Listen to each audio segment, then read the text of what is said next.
I'd rather know that I'm using something that needs a second chance, a second life, than knowing that I'm buying and fueling into an industry that's literally exploiting people from, other countries and not paying them fair wages. Hi, everyone. Welcome back to Have a Map podcast, where we talk all things career. Today, I am joined with Armelle and Renee. Armelle, do you want to go ahead and introduce yourself, first of all? Yes, well, first of all, thank you so much for having me. I'm really, really glad to be here today. So my name is Armelle Ferguson, and I am a sustainability, fashion and lifestyle journalist based in the UK. So I'm in London. And yeah, that's pretty much what I do. And I write mostly about sustainability, making sustainability as achievable, accessible as possible, especially for beginners, because I know it can be a little bit overwhelming. And I also do a little bit of consulting and stuff like that. I mean, yeah, everybody needs sustainability, so I'm here for that, basically. That's awesome. I'm Renee Garino. I'm a senior in college at Marist College in New York. I'm majoring in fashion merchandising with a minor in product development, and I'm super into sustainability as well. I think towards the end of my courses here, it started to become more of a prominent subject, and I realized that that's really the thing that's going to make me feel fulfilled within the whole field. So I'm hoping to hopefully get a job with something to do with that in the future. That's really cool. I do think that there is now is the moment. I think the industry in terms of sustainability is really booming at the moment. So I think you're at the right place at the right time. Absolutely, I agree. All right, so my first question for you is, what do you do specifically in your role? Right. So I'm freelance. So, when you're freelance, you get to choose, but at the same time, you have to do a lot of things, especially initially. So I've started as a stylist and as a journalist. So I was doing a lot of, so not in the sustainability world. I studied in a fashion school here in the UK, and I was doing like the styling on shoots, the writing as well. I've done a little bit of fashion week stuff. And when I realized the state of the fashion industry, I was like, okay, I need to find a way to make this align better with what I truly believe in and my values. So I left the industry and well, I didn't really leave the industry, but I started to kind of go my own route, if that makes sense. And I decided to do some personal styling, but with a sustainability angle on this. So I started doing my sustainable personal styling business. And I was lucky enough as well, because I was sharing a little bit my sustainability journey on social media, on my own website and stuff like that. I was lucky enough to land a few jobs in the writing industry, specifically to do with sustainability. So I do have a monthly column here with, I don't know if you guys have read magazine in the US, but it's owned by Hearst magazine. So Hearst, they have Elle, Marie Claire. So it's quite a big publication company when it comes to magazines, women's magazines. So I do have a sustainability column with them, and I just write a lot. I mean, journalism is a little bit of a lot of pitching and a lot of writing, and sometimes a lot of pitching and not much writing. But yeah, so that's pretty much what I do: styling, writing, and I also have my own little community that I share my sustainability tips with, mostly based on fashion, but people just want to know more about sustainable lifestyle, so I also do share that as well. So yeah, my days don't really look the same, because every day I do something different. Sometimes it's going to be more towards like client work, sometimes it's going to be more towards nurturing my communities, sometimes it's going to be heavy writing, sometimes going to be teaching or consulting. So it's going to depend on the day, but this is all the things, all the stuff that I do. So exactly. Yeah, juggling all of those things. And I love that you put it on social media, because I feel like that's the first place that I really learned the most about sustainability, because if you're not taking the sustainability course, you're not really involved in it that much. And I feel like as of right now, at least, it's kind of a newer subject. And yeah. Unless you're researching about it yourself, you're not really gonna know that much about it. So I feel like following those accounts on Instagram is where I started to be like, oh my gosh, like this is a huge problem. Because I feel like you said, there's a point where whenever you're in the fashion world where you're like, holy crap, this is an awful industry. Like it really, we say like it's the second most polluting industry and everything. And I think like midway through my sophomore year, probably, I was like, wow, let's take a step back. Like, I totally agree. And that's pretty much what I try to do as well, is try to kind of demystify the whole sustainability jargon and all the terms and how complicated and overwhelming it can be for other people as well. So that's really what I try to do on social media. And as you said, social media is such a massive source for people just looking to understand the sustainability, the whole thing about sustainability. So I'm glad that you're saying that, because it just reinforces what I think I already know, which is that social media is a huge force to use when it comes to the sustainability field. Absolutely. And I feel like, at least now, I think since the pandemic, people are starting to realize, I see more and more like things about sustainable efforts and stuff, but it's hard for people that aren't in the fashion industry to realize what's greenwashing and what's not. So I try to like talk to my friends about it, and it does get confusing, but like I think people are starting to realize, hey, when people say that they're doing all these green initiatives, it might just be a complete lie. And that's been cool to like talk to my friends about, because they like, you know, they buy things off Shein and Forever 21, and they're like, well, because they don't get like really what the impact is. They just know it's bad. But Yeah. they don't know, you know, the extent of it. So I think that's been cool, at least throughout the pandemic, that people are starting to realize more in depth about the problems and not just the surface level. Yeah, I totally agree. And I have seen that specifically in the past year or so. A lot of people have been contacting me. I've had quite a lot of just requests and people just getting to me telling me, okay, this year really has helped me realize that I need to change this, and this. And I can really see that there's a renewal, if that makes sense, of interest in the topic, and a lot of people now are really realizing that we need to change things. I also think that because you guys are, I think, quite young. I mean, you're still in university or college, and even though I do think that your generation is really much more aware of these topics, like much more than when I was in college. I mean, not that it was so long ago, but you know.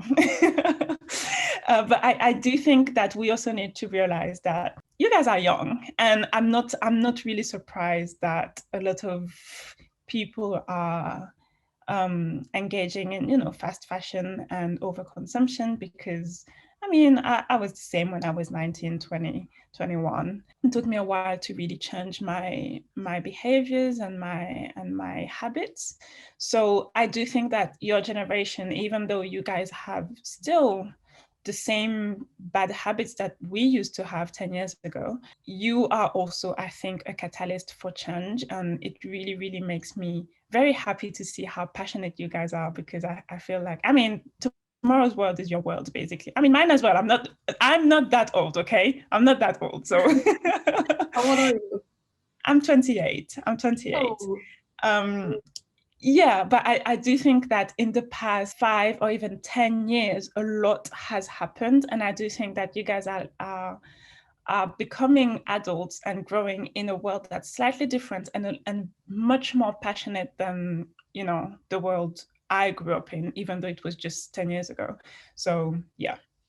Absolutely. And I think because more people have resources to find out things, it's been helping a lot. Like I'm sure Savannah can vouch for that, you know, not being in the fashion world, but you probably see more posts about things to do with fair wages and ethical practices and things like that. Absolutely. I work in a clothing store, but I haven't taken like any classes on fashion. So I know a little bit, but I'm always like trying to educate myself a little more.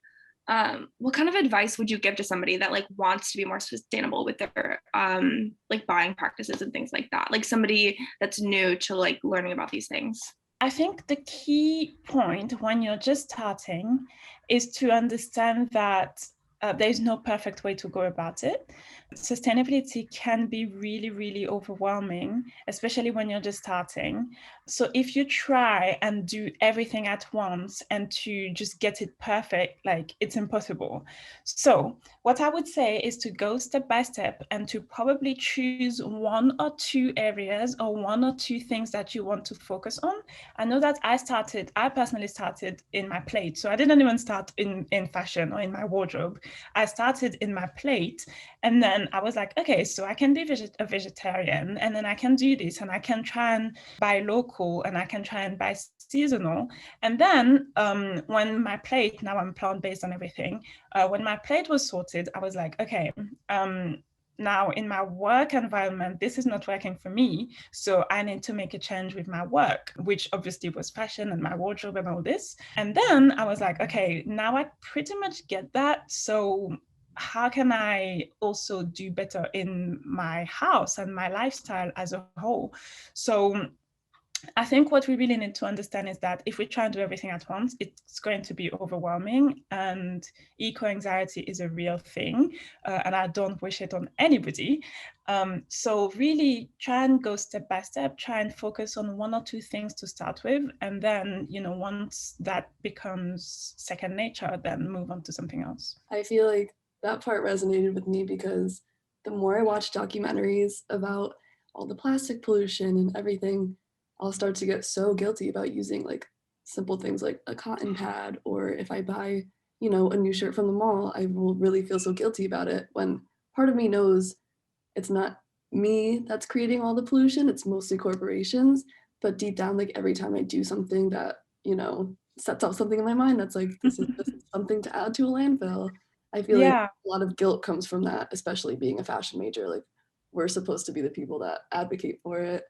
And it gets difficult to like live this life where you have to be so conscious of everything. At the same time though, it's not as accessible, like you said, to college kids. So it's tough knowing like I can't afford sometimes to get the sustainable option.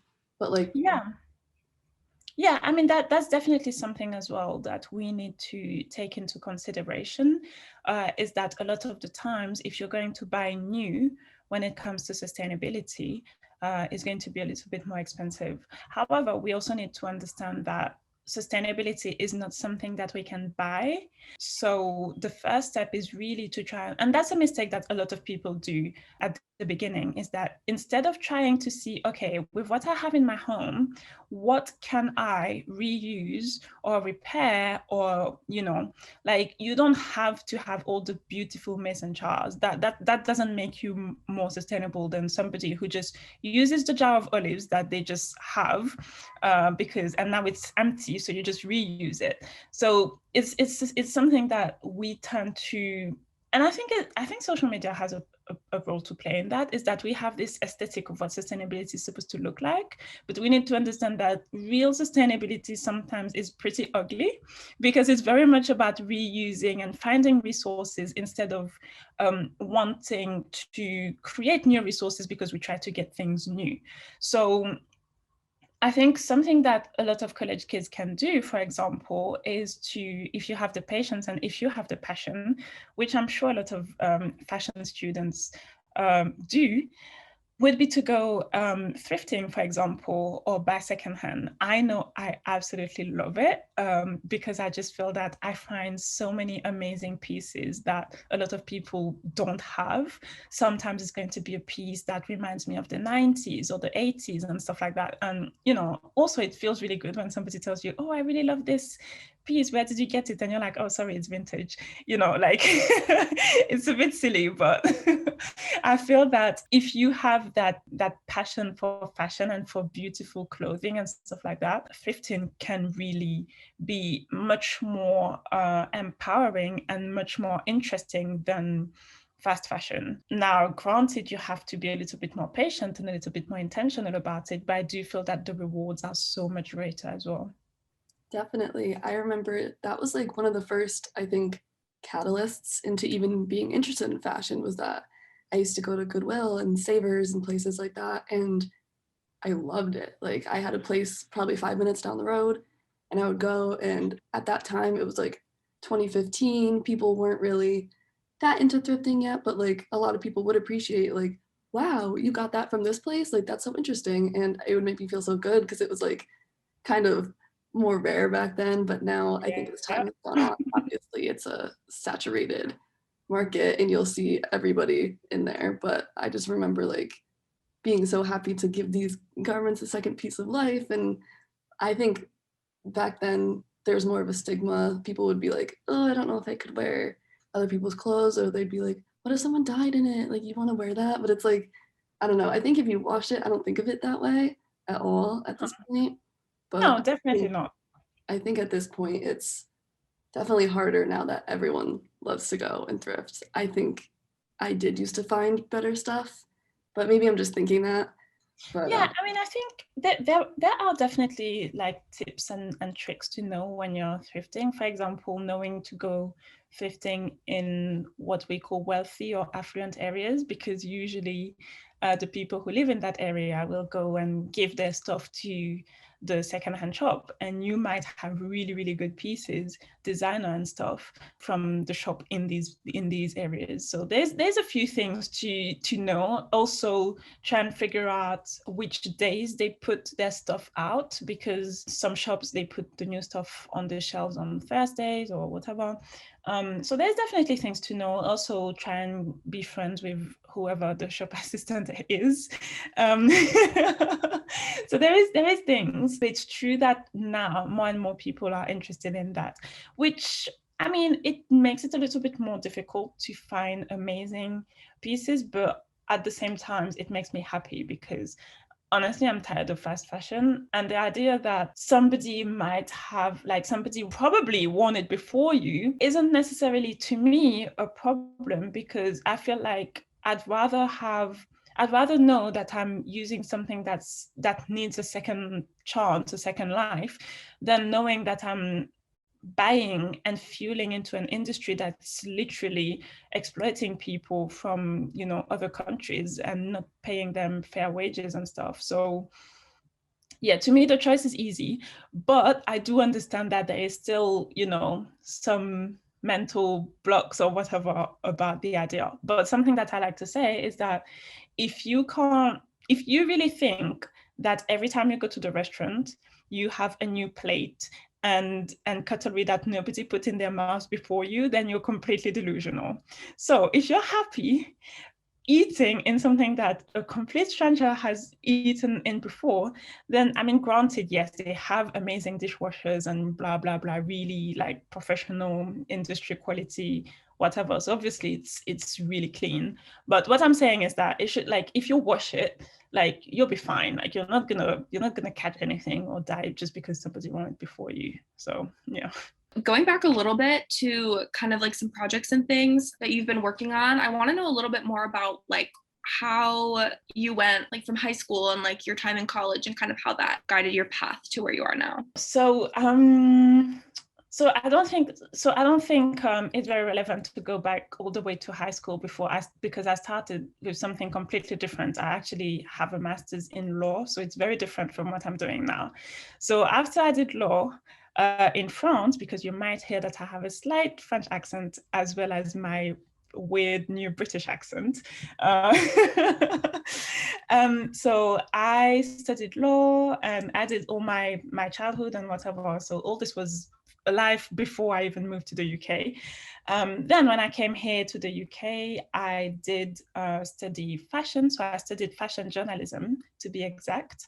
And then I started working. I was just doing some writing, not necessarily fashion or journalism. I just needed to get some writing experience, and because people are very much like, you need to do a lot of internships, you need to write a lot before you even get a job in the industry, right? So I did a lot of writing, a lot of copywriting in like several companies that don't necessarily deserve mentioning. And on the side, I was indeed doing like all the internships and all the things that you need to do in the fashion industry at the same time. So I did some fashion week covering with some independent companies. I did some working on photo shoots, and a lot of this was unpaid or paid really, really like very low, which is not fair, but you know, it is what it is. And then I started, you know, the more you work and the more you write and the more you work on shoots and stuff like that, the more people you know and the more you get to, you know, build your credibility and build your network, which is very, very important. And then by also documenting everything I was doing on my Instagram account, honestly, you guys have the, like, in terms of portfolio and opportunities, you are at the best time, because Instagram and Twitter is just like, it's just amazing. You can really, really connect with people and start creating real relationships with people on social media, which I'm really, really glad that I got this opportunity to do that, because I don't know how I would have done it differently 20 years ago if I was already in the industry. But I feel that it's really something that we shouldn't neglect, because it helped me land a lot of opportunities, a lot of jobs, and also just create relationships with people, even people that I have never worked with, but we have a good professional relationship just because we're always debating on Twitter on the same topics, or we're following each other on Instagram and we comment on each other's pictures on Instagram. So it's people I've never met, people I've never even worked with. But if there is an opportunity or something like that, then they know that it might be something that interests me, or it might be something that they might be interested in, and I'm going to tag them. So really, really try and build your network on social media. We tend to focus on numbers and really grow our account. But I would say I don't actually care if I have, I mean, it would be cool if I have 10K followers, but it's not what pays me and what makes me live. It's really just the quality of the relationship that you build with people on social media. So I would say always remember, the first word of social media is social. So you're supposed to actually build relationships with people. So this is how I started really working in the industry. This is how I landed my my monthly column as well in the National Women's Magazine I work with now.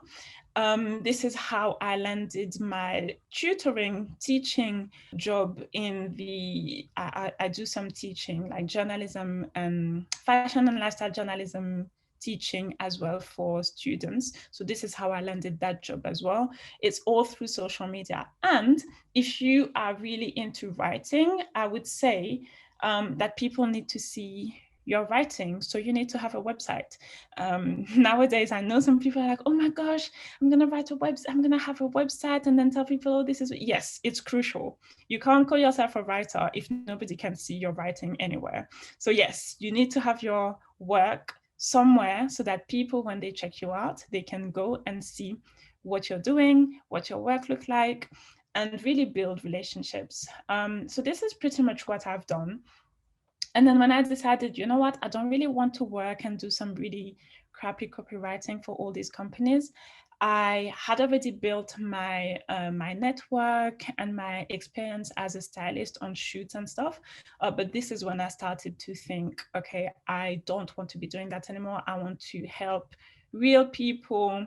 I want to do some personal styling, and I want to do it sustainably. And this is how I launched my personal styling business. So yeah, that's pretty much what I've done. And I still do it, obviously. And now I just kind of stuck on some other stuff like my teaching and my writing and my whatever. That's an amazing journey. I can't believe you started off in law and now you're here. But yeah, I mean, I've never actually worked in law. I just have the master's, but yeah. That's such good advice though that you gave, because a big pillar of what we do at DIM events is networking, and it's a constant flow of, you know, cold call people, cold email people, cold DM people, and don't be afraid to make these organic connections. And that's exactly how we have you on the podcast today, because yeah, a big part of it is just reaching out to the communities that you are a part of and getting absolutely. that basis of people to work with. And so that's Yeah. something that throughout my internship, I've definitely learned more about, because at first I was a little anxious. to do that, but the more you do it, the more it's like, this is the only way that you really get a big community around what you care about. And it's awesome. Absolutely. And I would say it's normal to feel a little bit anxious, but you need to realize that when people don't call you to give you the job, it's not because they don't want to give it to you, it's because they don't know you exist. Right. Okay. So you need to tell them, okay, I'm here and I'm serious about it. So you need to actually let people know that you are in that space. So the only way to do that is, yes, to reach out to the people in that space, but really engage in whatever space, whatever community that you want to be a part of. So on Twitter, there's so many different people that you can follow that are into sustainability, into fashion and whatever. So I'm just going to take Twitter as an example. But there is like literally 24/7. It doesn't matter if you're from, if you're based in Europe, if you're based in the US, if you're based in Australia, like literally 24/7, all around the clock, there is debates and conversations about sustainability. So do start following the right people, do interact, do give your opinion in the comments, give some really insightful replies or just questions. If you don't know, it's okay to ask as well. But just be present, be a voice, right? Just let people know I'm here and I'm interested in this topic and this is what I do, so that you become a voice that people actually want to hear and that people actually know that they can rely on. And it's fine if you get it wrong sometimes. I mean, we're all humans, right? So don't be like, oh my gosh, I can't say anything just in case I say something wrong. No, it's fine. We all do. And once you do that and people realize how helpful your insight can be, then this is when they're going to start trusting you. And this is how you're going to start landing jobs or just really building relationships. As I said, relationships. And again, remember, if people don't call you or don't give you the job, it's not because they don't want to, it's because they do not know you exist. So you need to tell them that you exist. Plus, I feel like in your case with having, you said you don't have 10K followers, but I think that makes it more unique because people kind of look for those micro influencers because they trust them more. They don't know, like, I think with pages with a lot of followers, I always think like, are they just advertising this because they wanted the money? Or, so I think I do build trust with those smaller pages more easily. Yeah. Which is awesome for you because then you know that you're being transparent with your followers and that they're really looking at your content for you and not just for the number that's in your following. Yeah, absolutely. And then obviously the more you do the work, then the more you're going to gain followers. So this is just, a natural consequence of, whatever you do. But I do think that when you have fewer followers, it's just easier to connect with them. It's easier to have full-on conversations in your DMs. It's easier to reply to everybody, which I really try to do. If anybody's listening to that podcast and has sent me a DM and I haven't replied, it's not because I don't want to, but sometimes I just miss them. But I really try to answer to all my DMs. I really have conversations and I really connected with people that I truly feel my friends now, even though I've never actually met them. But we have those conversations and we hop on a Zoom call and we have, a virtual coffee or whatever.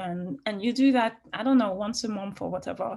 And like you actually build real relationships with people from all over the world, which I think is amazing, because sometimes we tend to realize that all the friends we have in real life is just because we worked with them or we were doing whatever activity with them or we grew up with them, which is fine. But it's not necessarily because you have a genuine common interest with that person. It's just because you happen to work in the same office. But when you actually build relationships based on something that you guys have together and a common interest, it's much easier to actually have real friends like this, which blew my mind when I realized that. Well, yeah. Right, that's an awesome way to look at it. And I feel like as a graduating senior in a couple weeks, I really have to start thinking about, what companies do I want to reach out to that I have that connection with? Because I've been struggling a little bit with being in the fashion industry. A lot of the girls that I'm graduating with are geared towards more like high-end luxury jobs, and that's what we've kind of been funneled into. But I've known for like the past couple of years that that's not really where I want to go into. So I think I've been really trying to research like where am I going to be most successful in terms of company culture and the people in it, and especially the sustainability aspect is what I'd like to pursue the most. So I think, it's tough, I guess. Like, yeah, I mean, I guess, so in terms of your prospects for the future, look, as a young graduate, you're looking for an entry-level job, and I'm saying, get what you can. Honestly, I don't know if you have any student debt or anything like that, but I'll just say, like, when you start, just get what you can, okay? Once you have your foot in the door, you start having whatever professional experience, which is very, very important. Then you can start looking at, that you have something that's secure, that you have your money coming every month, and then, get your little experience and whatever. And it doesn't stop you from, I mean, it's 2021 now. It's not like in our parents' time when people started as an entry-level job in a company and literally retired in that same company. You can, after your first year, which is exactly what I did, after my first year of my entry-level job, start looking at something that maybe aligns better with your values. If you can do that even before that, then that's fine.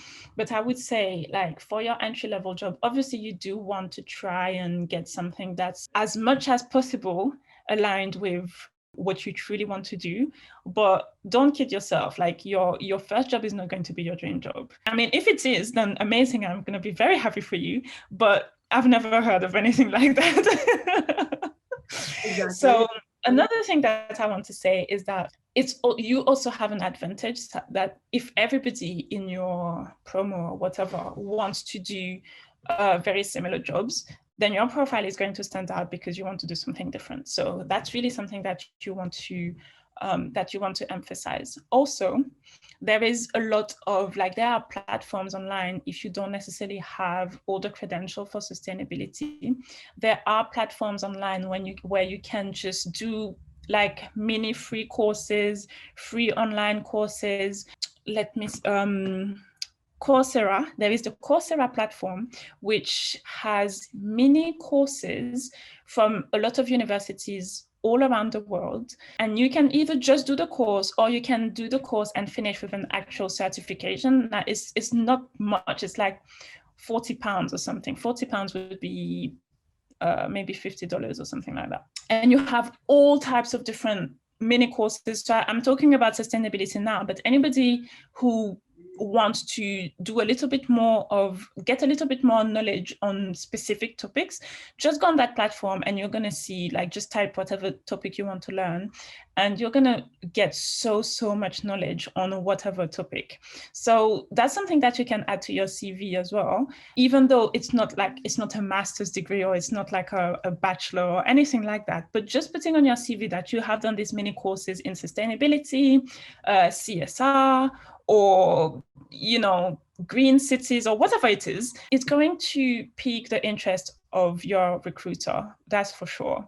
And then if they hire you and they see that you are a very valuable team member, maybe they will pay for your actual sustainability masters later down the line. But all I'm saying is, like, don't try and force yourself to get like all the perfect credentials and the perfect qualifications. Just get everything you can for cheap or for free.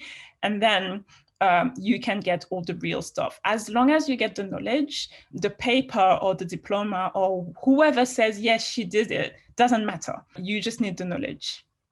Exactly. And that's what I've been coming to terms with recently, because graduating, seems like this whole scary thing, but it's like, it really is just a piece of paper, and who you are is going to be the determining factor of if you get the job or not. But I'm in a place where I don't know exactly, I live in the middle of Connecticut, which doesn't have too many opportunities fashion-wise. Usually people move to New York City, but where I am now, I'm too far to commute on the train, too broke to afford an apartment there.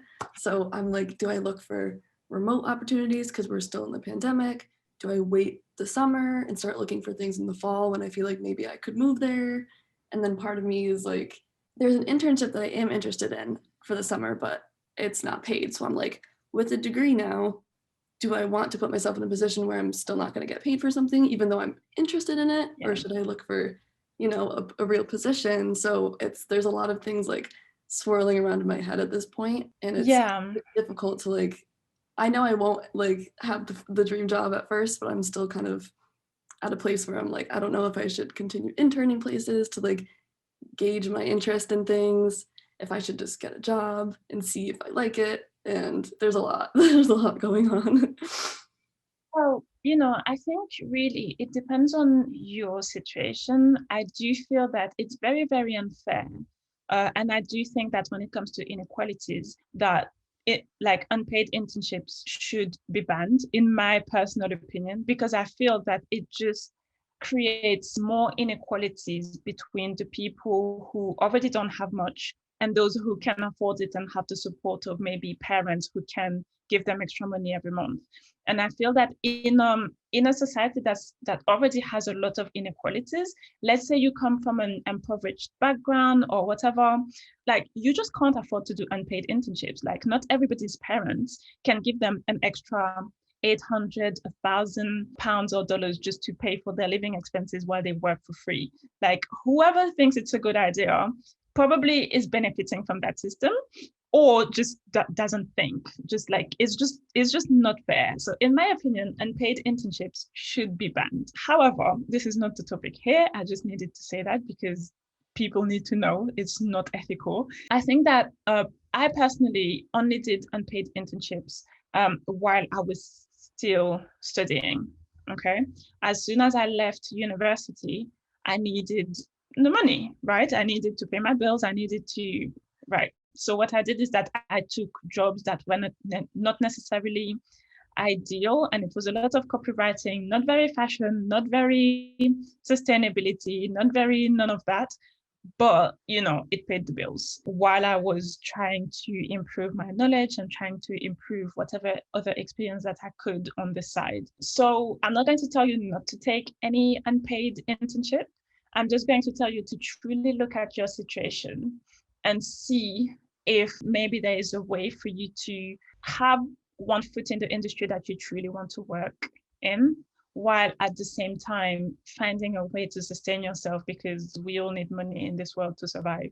So yeah, I mean, it might be a little bit cynical, but it's true. We do need money. And I would say, yeah, don't try and put yourself in situations where it's really, really hard and you're struggling to eat or struggling to pay your bills or whatever, just because people don't understand that, you can't just exploit students or entry-level people just because they don't have the experience. If you're profiting from my work, even if my work is very like not great level, well, it still has some type of value. So put some value on it. So yeah, I would say I don't really know what the job market is like in the US.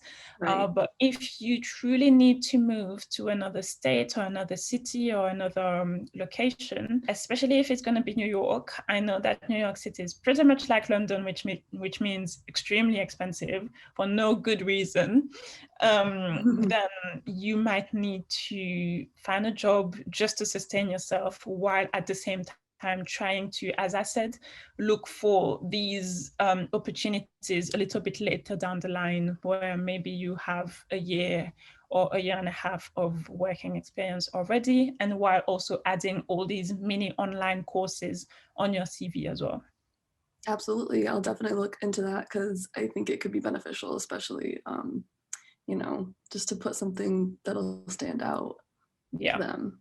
So the last question that we want to ask you is, I know just like with the pandemic and everything, like working from home, how do you practice self-care on like for yourself? How do you kind of like escape the world and kind of just take care of yourself? I live in London, and I live with my husband, and we have no garden and no balcony. So you can imagine that when everything is on lockdown, which I know in America it's a little bit different, but we had like real lockdowns where like you couldn't go out, right? So some of the things that I really tried to emphasize on, and my husband really helped me on that because I was very lazy, but I tried to exercise every day, which is very difficult when you are not exercising yet. So when you're getting out of your bed thinking, oh my gosh, I need to exercise, it's really hard. But once you're actually exercising, or once you're done, you feel really good. So I realized that. So that's something that I think is very, very important, is to just try and take care of your body, whatever it is. For me, it was exercising, but for somebody else, it can be something else. Also, I have 3 parks around my house. So even though we don't have a balcony and we don't have a garden, I really tried to go for walks as much as I could, just because the fresh air does feel good. I do work on my laptop all day alone in my house, or just with me and my husband, and it can be sometimes you don't really know how you manage not to kill each other, but like it's like going out and see the world and see like other people and just get some air and just see the trees and stuff can be really, really good as well, just for your mental health. Another thing that I try to do, which once a week, and if you're a student and you don't have money, don't do that. But I try once a week to order food in, because I try to cook everything from scratch, because I think it's more sustainable. I don't really buy like pre-prepared meals, but once a week I do order either Uber Eats or delivery or whatever, because I just feel that it's like a treat that you have once a week, and like I really, really do enjoy that.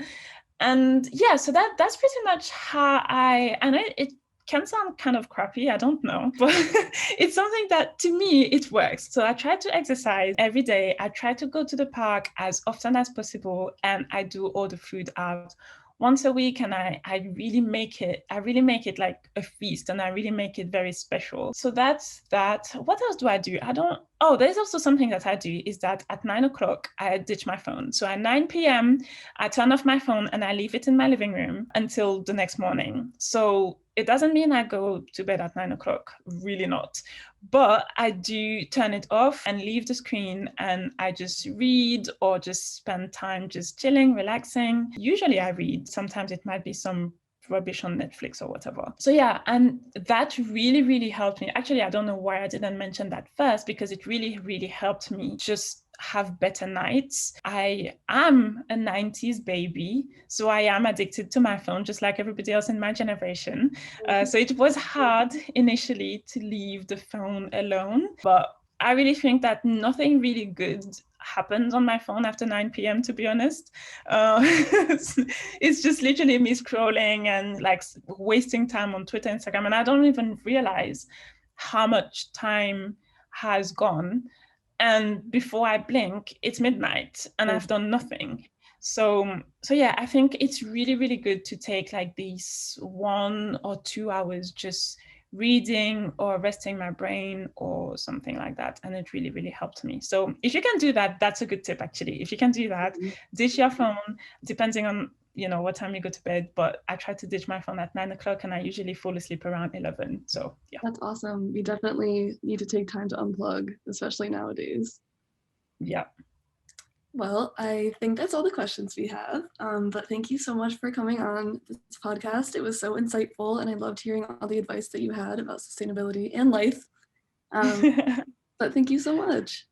Yeah, but you're very welcome. And honestly, if you have any other question, anything that you want to chat about, just like, as I said, my DMs are always open. I don't know how long I took to reply to your message, but even if I do take a while, I will get to your message. And once the conversation has started, I'm not going to take ages to respond again. So yeah, my DMs are open. I don't think I'm very active on my feed, but it doesn't mean I'm not active in my DMs. So yeah, definitely do reach out. And yeah, I'm happy to help and give advice or whatever. So yeah. Thank you so much. Thank you.